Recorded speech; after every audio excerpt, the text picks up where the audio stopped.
Dans la presse avec Hélène Frade, bien sûr. Bonjour Hélène. Bonjour Damien. Et à la une de la presse, il y a cette situation extrêmement précaire. Donc à Goma, les rebelles du M23 soutenus par le Rwanda déclarent avoir pris cette ville majeure dans l'est de la République démocratique du Congo. Le pays juge ce matin la situation d'autant plus grave et inquiétante, je cite, qu'elle ne suscite plus de capharnaüm d'émotions de la part de la communauté internationale, bien qu'elle se déroule, je cite toujours, dans le mépris flagrant des droits humains fondamentaux.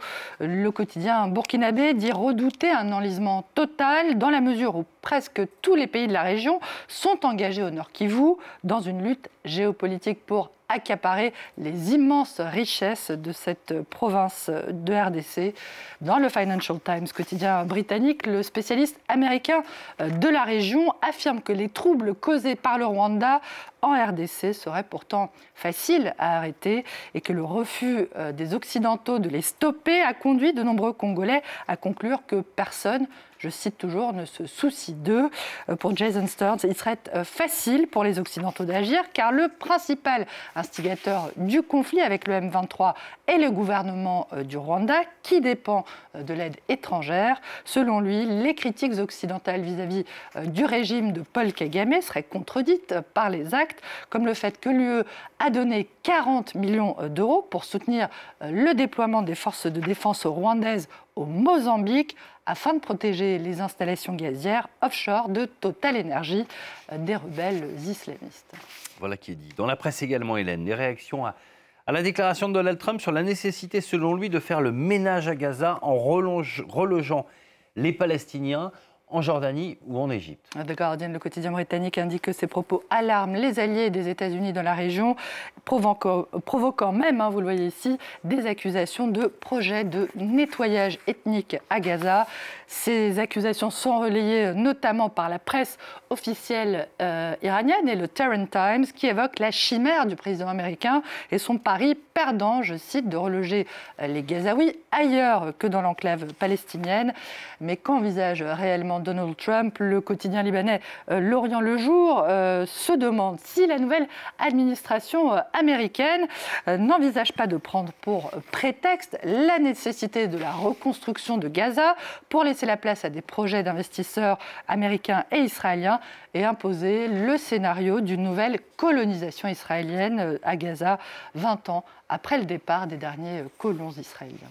Donald Trump, dont la décision d'expulser en masse les migrants clandestins suscite également beaucoup de critiques, Hélène. Notamment celle du quotidien italien La Stampa, qui voit dans les déportations ostentatoires actuelles de l'administration Trump la fin de la pudeur politique.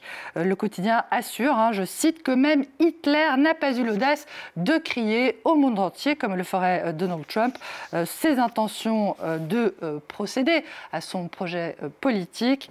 La presse italienne, dont une partie vilipende aussi, Damien, la décision de la présidente du Conseil italien, Giorgia Meloni, de reprendre depuis hier le transfert de migrants vers les centres de demandeurs d'asile qu'elle a installés en Albanie.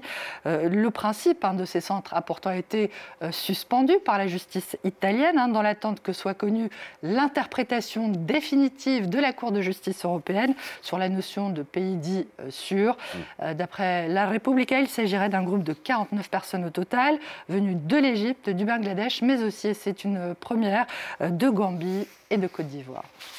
Hélène, la presse internationale revient également ce matin sur les 80 ans de la découverte du camp nazi d'Auschwitz par l'Armée rouge. Le Jerusalem Post fait état de la présence à ces commémorations de plusieurs dirigeants étrangers, présents à ces commémorations en Pologne, mais également de survivants de la Shoah dont les témoignages rappellent les dangers de l'idéologie nazie. Nous ne sommes plus qu'une poignée, nous comptons sur vous. Libération cite ici les paroles d'Esther Senault. Elle a 96 ans, et elle se dit inquiète de la marche du monde, mais elle espère aussi que la jeunesse porte à son tour, témoigne à son tour face aux négationnistes, dit-elle, et autres faussaires de l'histoire. Le quotidien suisse Le Temps, lui, évoque la nécessité d'écouter les derniers survivants, et il cite un autre rescapé, il s'appelle Albrecht Weinberg, il est l'un des 6 survivants d'Auschwitz encore vivants aujourd'hui en Allemagne. Le journal, Damien, lui a demandé ce qui a été retenu de cette page de l'histoire. Rien, je le cite, on dit plus jamais ça, mais il n'y a eu depuis que la guerre, regrette ce centenaire, qui continue à se rendre chaque semaine dans les écoles pour parler malgré tout aux plus jeunes. Et de son côté, le quotidien communiste français, l'Humanité, cite le poète Paul Éluard.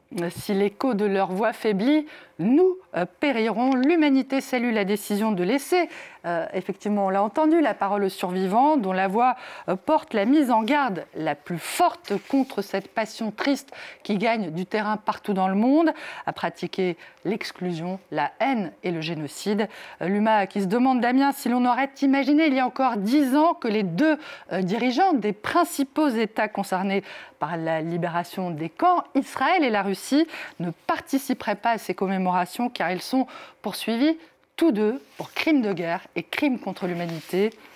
Les choses oubliées peuvent revenir. Voilà pour la mise en garde ce matin à la une du quotidien italien La Stampa. Le mot de la fin, on le laissera évidemment à une rescapée. Elle s'appelle Suzanne Pollack, elle a 94 ans. Elle prévient à la une du tabloïd britannique Daily Express, c'est une survivante d'Auschwitz-Birkenau, qu'il est absolument nécessaire, vital, dirait-on même, de ne jamais oublier. Merci beaucoup Hélène. Leur parole est importante et on va continuer à écouter la voix de ces rescapés. Il y a donc 80 ans dans leur